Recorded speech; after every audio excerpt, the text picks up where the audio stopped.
Welcome to Book Bites, where books come to life in minutes. Today, we're diving into one of the most transformative books ever written, The 7 Habits of Highly Effective People by Stephen Covey. This timeless classic has inspired millions to take control of their lives, build stronger relationships, and achieve lasting success. Over the next few minutes, we'll explore each habit in depth, breaking down how you can apply these principles to your personal and professional life. Let's get started with Habit 1. Be proactive. Habit 1. Be proactive. Imagine this. You wake up late, rush out the door, and hit every red light on your way to work. By the time you arrive, you're already stressed. Your boss gives you unexpected feedback on a project, and suddenly your day feels like it's spiraling out of control. Sound familiar? In moments like these, it's easy to blame external factors, traffic, your boss, or even bad luck. But what if you could shift your perspective? What if you realized that no matter what happens, you always have the power to choose how you respond? This is the essence of Habit 1. Be proactive. Covey teaches us that we are not victims of our circumstances. We are products of our decisions. As he famously said, "I am not a product of my circumstances. I am a product of my decisions." These words challenge us to take ownership of our lives. No matter what happens, we always have the power to choose how we respond. To explain this, Covey introduces 2 circles. The circle of concern, things we worry about but can't control, like traffic, weather, or other people's opinions. The circle of influence, things we can asterisk control, like our attitude, effort, and choices. Proactive people focus on their circle of influence. They don't waste energy complaining. They take action instead. Asterisk. Let me paint a picture for you. Imagine failing a test. A reactive person might say, "I'm just bad at this subject," or blame the teacher for making the exam too hard.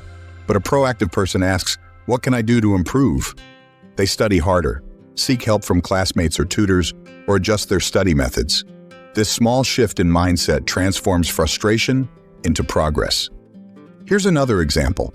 Think about someone who loses their job unexpectedly. A reactive person might wallow in self-pity, blaming the economy or their boss. But a proactive person takes immediate steps to regain control. They update their resume, network with industry contacts, and invest time in learning new skills. Their response doesn't just mitigate the setback, it sets the stage for future opportunities. Actionable tip.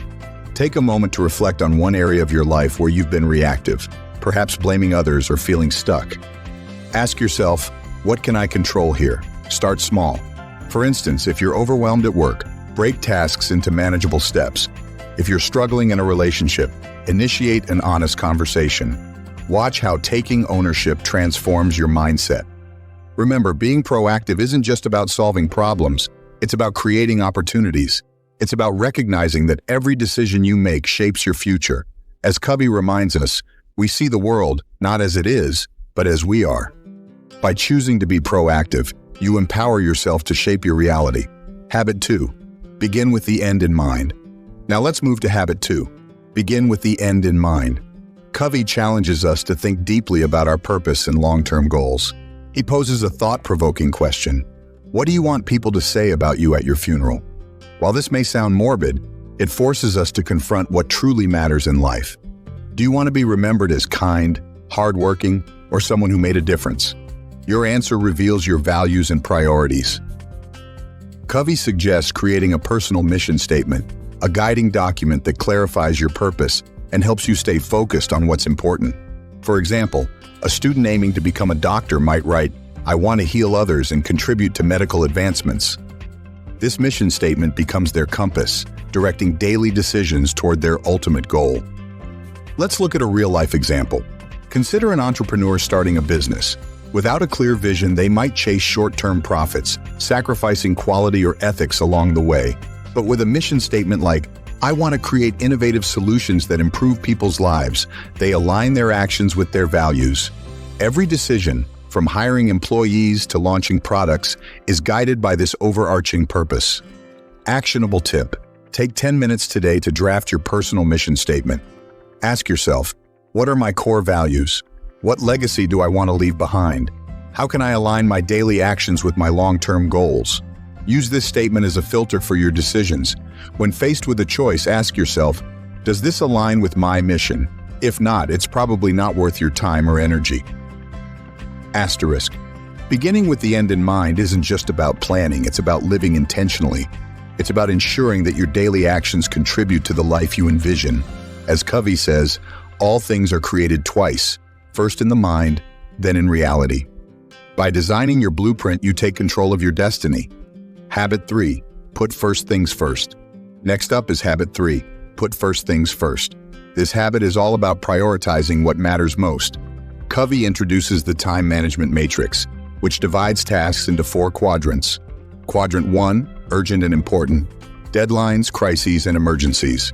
Quadrant 2, not urgent but important, planning, learning, and building relationships.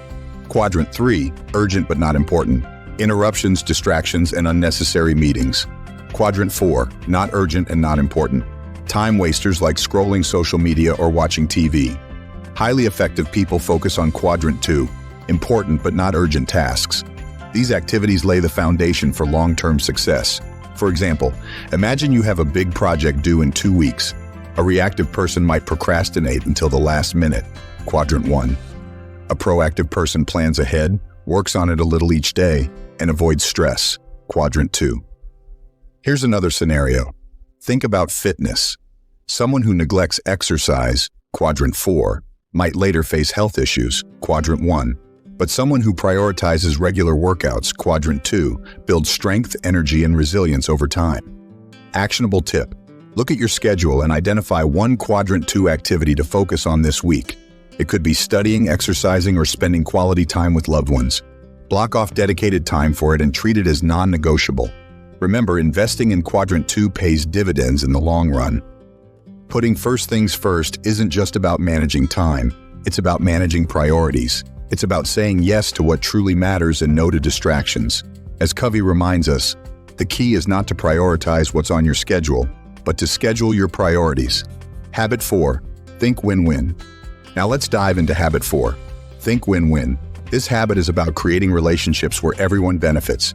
Covey says, win-win is a frame of mind that seeks mutual benefit in all interactions.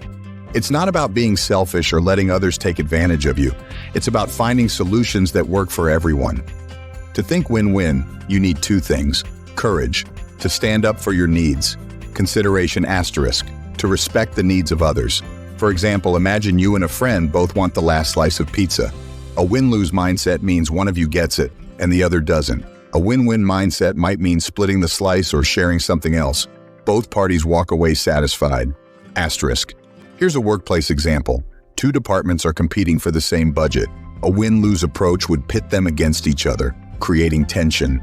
A win-win approach involves collaboration, finding creative ways to allocate resources so both teams succeed. This fosters trust and strengthens relationships. Actionable tip. In your next disagreement, ask yourself, how can we both win? Look for a solution that works for everyone.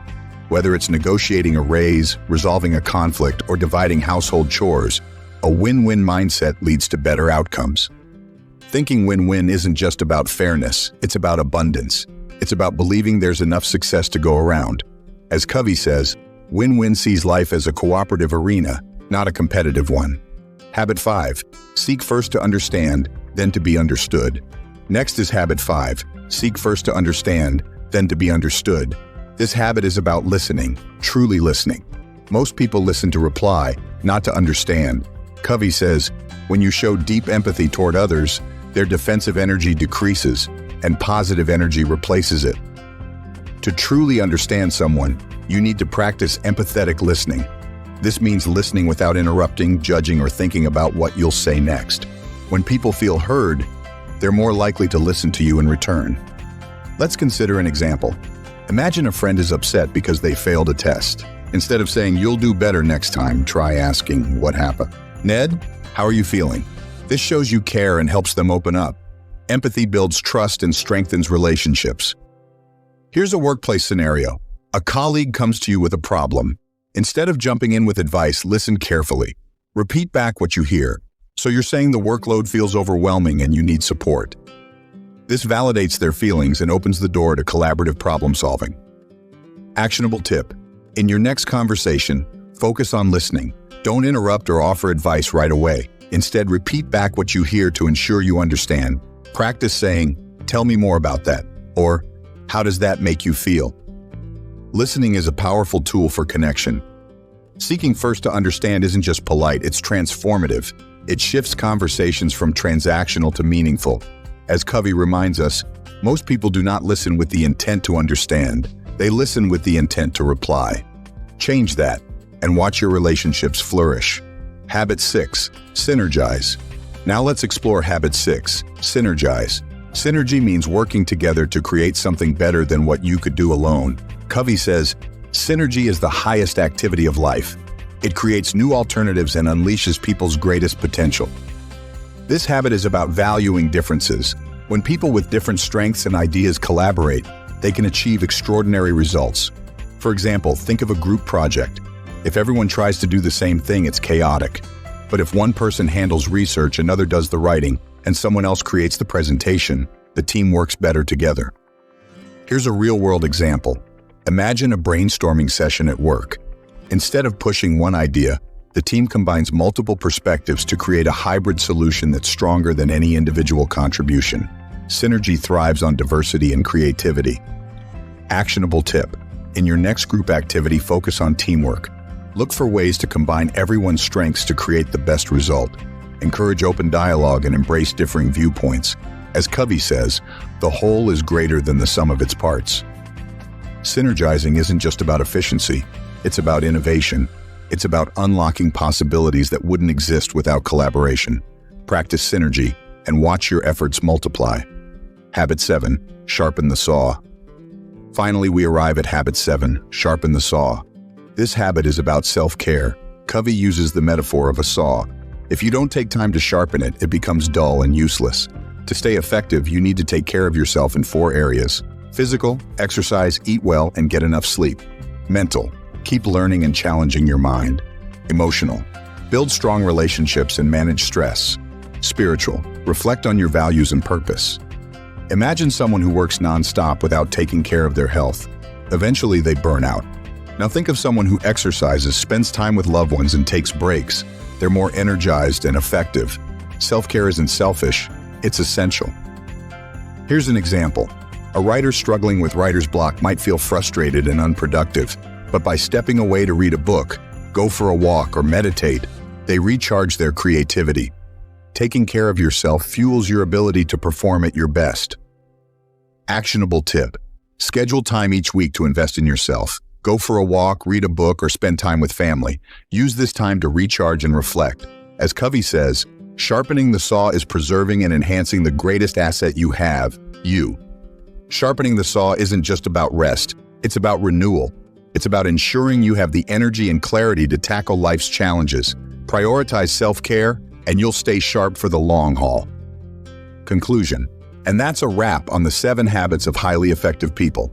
These habits aren't just tips, they're a roadmap to living a meaningful and successful life. From taking responsibility for your choices, be proactive, to nurturing your well-being, sharpen the saw.